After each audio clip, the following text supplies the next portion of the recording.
bearer, who is always pictured as a man pouring out a pitcher of water. He represents the age after Pisces, and when the Son, God's Son, leaves the age of Pisces, Jesus, it will go into the house of Aquarius, as Aquarius follows Pisces in the precession of the equinoxes.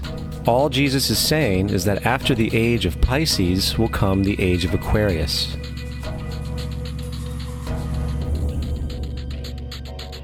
Now, we have all heard about the end times and the end of the world.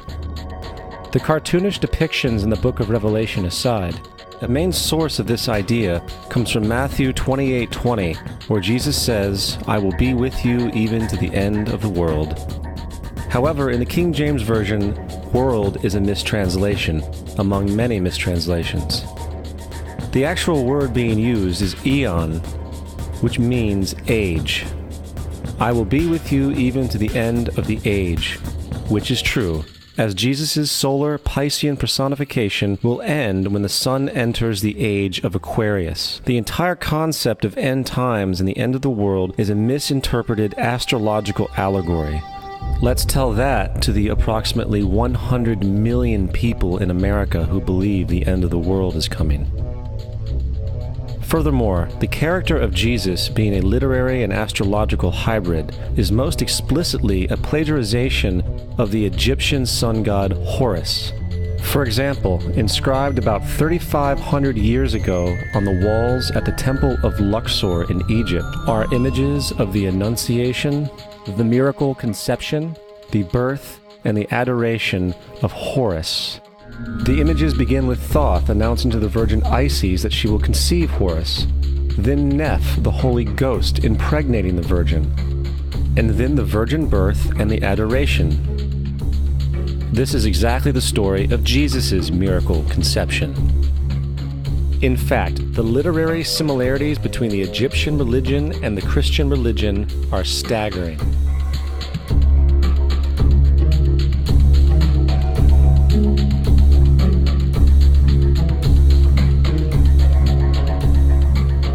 And the plagiarism is continuous. The story of Noah and Noah's Ark is taken directly from tradition. The concept of the Great Flood is ubiquitous throughout the ancient world, with over 200 cited claims in different periods and times. However, one need look no further for a pre-Christian source than the Epic of Gilgamesh, written in 2600 BC. This story talks of a great flood commanded by God, an ark with saved animals upon it, and even the release and return of a dove, all held in common with the biblical story among many other similarities. And then there is the plagiarized story of Moses. Upon Moses' birth, it is said that he was placed in a reed basket and set adrift in a river in order to avoid infanticide. He was later rescued by a daughter of royalty and raised by her as a prince. This baby in a basket story was lifted directly from the myth of Sargon of Akkad of around 2250 BC. Sargon was born, placed in a reed basket in order to avoid infanticide, and set adrift in a river. He was in turn rescued and raised by Aki, a royal midwife. Furthermore, Moses is known as the lawgiver, the giver of the Ten Commandments, the Mosaic Law. However, the idea of a law being passed from God to a prophet up on a mountain is also a very old motif. Moses is just another lawgiver in a long line of lawgivers in mythological history. In India, Manu was the great lawgiver.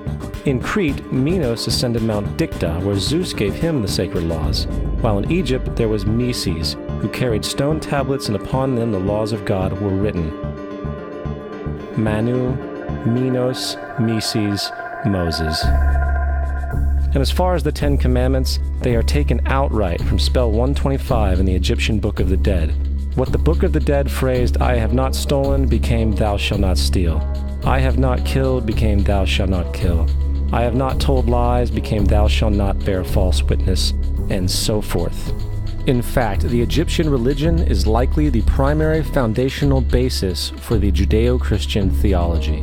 Baptism, afterlife, final judgment, virgin birth, death and resurrection, crucifixion, the Ark of the Covenant, circumcision, saviors, Holy Communion, Great Flood, Easter, Christmas, Passover, and many, many more are all attributes of Egyptian ideas long predating Christianity and Judaism. Justin Martyr, one of the first Christian historians and defenders, wrote, "When we say that he, Jesus Christ, our teacher, was produced without sexual union, was crucified and died and rose again and ascended into heaven, we propound nothing different from what you believe regarding those who you esteem sons of Jupiter." In a different writing, Justin Martyr said, "He was born of a virgin, accept this in common with what you believe of Perseus." It's obvious that Justin and other early Christians knew how similar Christianity was to the pagan religions. However, Justin had a solution. As far as he was concerned, the devil did it. The devil had the foresight to come before Christ and create his characteristics in the pagan world. Fundamentalist Christianity, fascinating. These people actually believe the world is 12,000 years old. Swear to God. I actually asked one of these guys, okay, dinosaur fossils. He says, dinosaur fossils? God put those here to test our faith.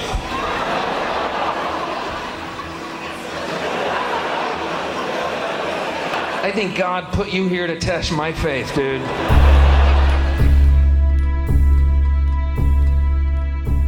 The Bible is nothing more than an astrotheological literary hybrid, just like nearly all religious myths before it. In fact, the aspect of transference of one character's attributes to a new character can be found within the book itself. In the Old Testament, there is the story of Joseph. Joseph was a prototype for Jesus. Joseph was born of a miracle birth. Jesus was born of a miracle birth. Joseph was of 12 brothers. Jesus had 12 disciples. Joseph was sold for 20 pieces of silver. Jesus was sold for 30 pieces of silver. Brother Judah suggests the sale of Joseph. Disciple Judas suggests the sale of Jesus. Joseph began his work at the age of 30. Jesus began his work at the age of 30. The parallels go on and on. Furthermore, is there any non-biblical historical evidence of any person living with the name Jesus, the son of Mary, who traveled about with 12 followers, healing people and the like? There are numerous historians who lived in and around the Mediterranean, either during or soon after the assumed life of Jesus. How many of these historians document this figure? Not one. However, to be fair, that doesn't mean defenders of the historical Jesus haven't claimed the contrary. 4 historians are typically referenced to justify Jesus' existence. Pliny the Younger, Suetonius, and Tacitus are the first 3.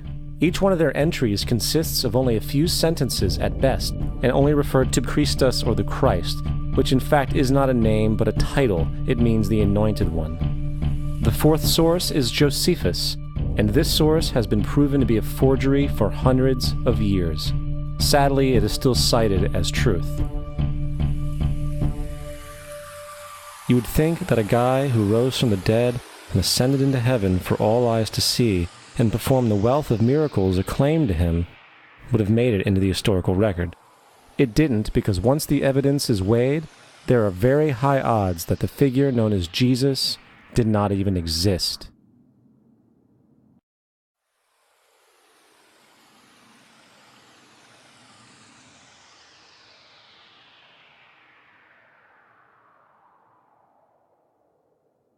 We don't want to be unkind, but we want to be factual. We don't want to cause hurt feelings, but we want to be academically correct in what we understand and know to be true. Christianity just is not based on truth. We find that Christianity was in fact nothing more than a Roman story, developed politically. The reality is, Jesus was the solar deity of the Gnostic Christian sect, and like all other pagan gods, he was a mythical figure. It was the political establishment that sought to historize the Jesus figure for social control. In 325 AD in Rome, Emperor Constantine convened the Council of Nicaea. It was during this meeting that the politically motivated Christian doctrines were established, and thus began a long history of religious bloodshed and spiritual fraud. and for over the next 1,000 years the Vatican maintained a political stranglehold on all of Europe, leading to such joyous periods as the Dark Ages, along with enlightening events such as the Crusades and the Inquisition. Christianity, along with all other related theologies, is an historical fraud. These religions now serve to detach the species from the natural world, and likewise each other. They support blind submission to authority. They reduce human responsibility to the effect that God controls everything, and in turn awful crimes can be justified in the name of a divine pursuit. And, most critically, it empowers the political establishment who have been using the myth to manipulate and control societies. The religious myth is one of the most powerful devices ever created, and it serves as the psychological soil upon which other myths can flourish.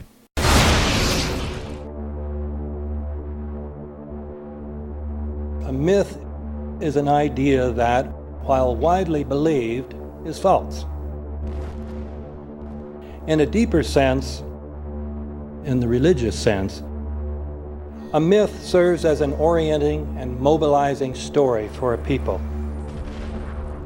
The focus is not on the story's relation to reality, but on its function. A story cannot function unless it is believed to be true in the community or the nation. It is not a matter of debate. If some people have the bad taste to raise the question of the truth of the sacred story, the keepers of the faith do not enter into debate with them. They ignore them or denounce them as blasphemers. It is wrong, blasphemous, and sinful for you to suggest, imply, or help other people come to the conclusion that the U.S. government killed 3,000 of its own citizens.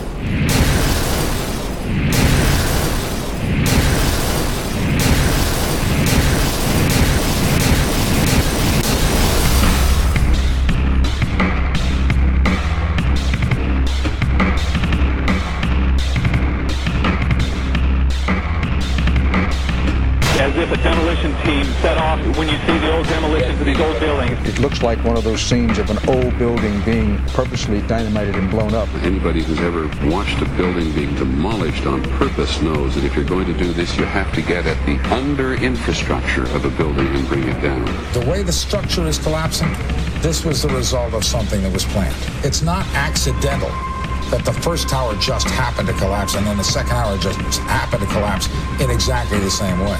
How they accomplished this, we don't know. The building collapsed to dust. You don't find a desk. You don't find a chair. You don't find a telephone, a computer. The biggest piece of a telephone I found was half of the keypad, and it was about this big. What happened to the concrete? The concrete was pulverized from river to river. There was dust powder 2-3 inches thick. The concrete was just pulverized. In addition to those pictures we've all seen too much on television before, when a building was deliberately destroyed by well-placed dynamite to knock it down. If they had detonated, they were planned to take down a building. Boom, boom, boom, boom, boom. I heard a second explosion. There was a heavy-duty explosion. Then there was those secondary explosions and then the subsequent collapses. An explosion blew and it knocked everybody over. To me, it sounded like an explosion. It sounded like gunfire. Bang, bang, bang, bang, bang. And then all of a sudden, 3 big explosions. We heard a big explosion coming down. And then the entire top of the building just blew up. We saw some kind of explosion. By the force of the explosions. Big explosion.